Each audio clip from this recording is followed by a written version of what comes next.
so ya kamata su daina yin abin da suke yi sai an jima. To kamar irin wani abu ne ba sa so? Yanzu gashi nan yanzu daman tintini sun fara cewa wai ba sa so. Suwa kenan.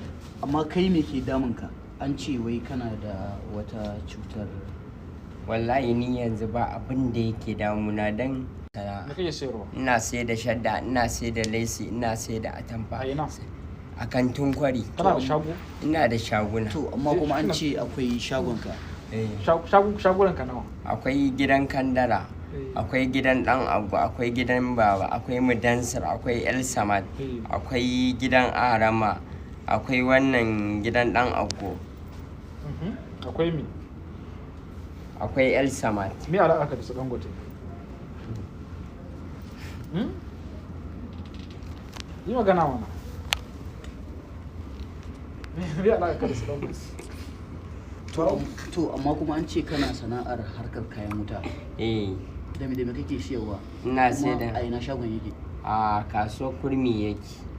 Dan ilema ina sana'a, ina da kamfanonuwa a nan sharaɗa, da rukunin kamfanonuwan sharaɗa gaba ɗaya an siyan min da su banda wa'anda suke a waje.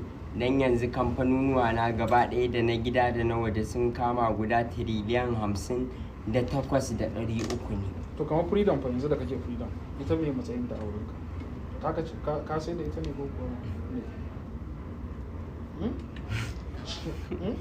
ko ko ta fi ƙarfin? Kuma rijiyoyin mai, ina da rijiyoyin mai kwaya tiriliyan 3.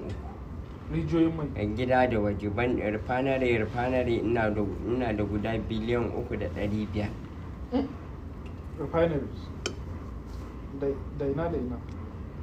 Ba ƙasar da ba ni da shi. Dan yanzu ta kama ma ƙasa suke siyan min da ita. Don ko a jiya, a shekaran jiya sai da Ahmad Bola Tinubu ya siyan min da Scotland?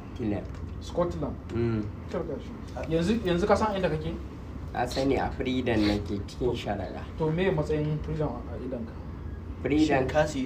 Freedom nan gidan rediyo ne kuma kamfani ne da ake yada labarai na gwamnati. To ya yake? Ka saye shi ko ba ya? To ai yanzu in za a siyan min zan iya siya. To akan nawa za ka siya? Zan iya siya kan sirilian ɗaya, ga wanda zai ba da kuɗin nan da kuɗin a hannunsa. Shi ya sunansa? Sunansa Najib, zai baka sirilian ɗaya. Shi ne fiye ɗinka?